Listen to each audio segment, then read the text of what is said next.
আর মাত্র কয়েকদিন, তারপরই বাগদেবীর আরাধনায় মেতে উঠবে আপামর বাঙালি। তাকে ঘিরে রীতিমধ্যেই শুরু হয়ে গিয়েছে প্রস্তুতি। শহরে অলিতে গলিতে রশি হাতে রাস্তা আটকে কাছাতে দেখা মিলছে চাঁদা সংগ্রহ করতে। অর্থাৎ সব মিলিয়ে সাজু সাজু রব চারদিকে। ঠিক তেমনই কুমোরটুলিতেও দেখা মিলছে জোর ব্যস্ততা। জোর কদমে চলছে মূর্তি তৈরির কাজ। অবশ্য বাঙালির 12 মাসে 13 পার্বণ, সেই কারণে সর্বদাই ব্যস্ত থাকে কুমোরটুলি। একাধিক শিল্পীদের শিল্পী সত্তা দিয়ে গড়ে ওঠে নানান দেবদেবীর সুন্দর সুন্দর মূর্তি। ঠিক তেমনই একাধিক ধরনের মূর্তি তৈরি হচ্ছে এই শ্রী সরস্বতী পুজোকে ঘিরে। ছোট থেকে বড় নানান আকারে মূর্তি করছেন শিল্পীরা, বড় দেশে দূর দূরান্ত থেকে। হাতের সময় অনেক কম, তাই জোর কদমে চলছে শিল্পীদের মূর্তি তৈরি কাজ। পাহাড় তথা সমতল সব জায়গা থেকেই টুকটাক বরাদ এসেছে ঠিকই, তবে কোথাও না কোথাও রয়ে গেছে আক্ষেপ। কারণ এখন বাজারে ছোট ছোট রেডিমেড মূর্তি যা দর্শক কর্ম ভান্ডারগুলিতে মেলে তা ছেয়ে গেছে বাজারে, যার ফলে ক্রেতার সংখ্যা কমেছে শহরের কুমোরটুলিতে। পাশাপাশি ঘরে পুজোর পাথরের মূর্তিও বেশি ব্যবহার করায় সমস্যায় পড়ছেন কুমোরটুলির শিল্পীরা। কারণ একটি পাথরের মূর্তি বহু বছর পুজো করা যায়, যার ফলে বড় বাড়ির লোকেরা সেদিকে ঝোঁক দিচ্ছেন বেশি, এবং তার ফলে বরাত কমছে মাটির তৈরি মূর্তির। পাশাপাশি কুমোরটুলির রাস্তার সমস্যা যেন গোঁদের ওপর বিস্ফোরণ মতোই রয়ে গেছে বহু বছর ধরে। এইসব আক্ষেপের মাঝে তবুও মনে একাধিক স্বপ্ন নিয়ে এবারে সরস্বতীর মূর্তি করছেন কুমোরটুলির মৃৎশিল্পীরা।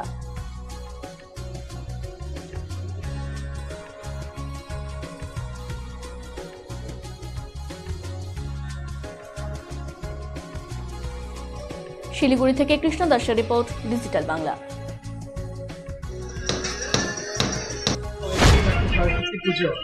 তো কেমন চলছে প্রস্তুতি আপনাদের প্ল্যাটফর্ম? আমাদের কাজ তো এইভাবেই হয়, মানে সবারই লাস্টের দিকে জুলুম করা হয়। মানে সরস্বতী তো প্রতি বছর মানে লস খায় বড় ঠাকুর তো বানাইতে পারি না।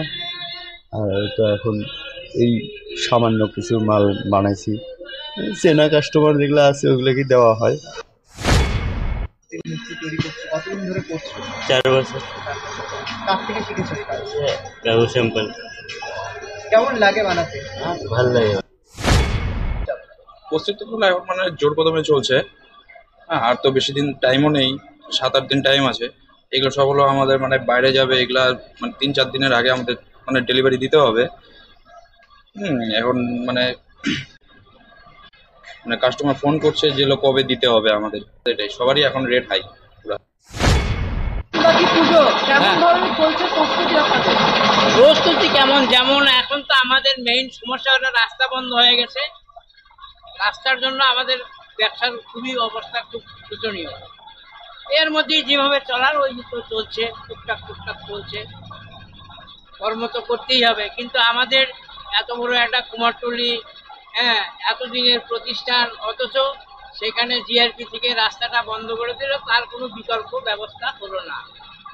রাস্তা এখন অনেক দিকে মার্কেটে ঠাকুর ওঠে, এখানে আসতে অসুবিধা হয়। আর রাস্তাটা মহানন্দার নিচ দিয়ে আসার জন্য অনেকটাই অসুবিধা।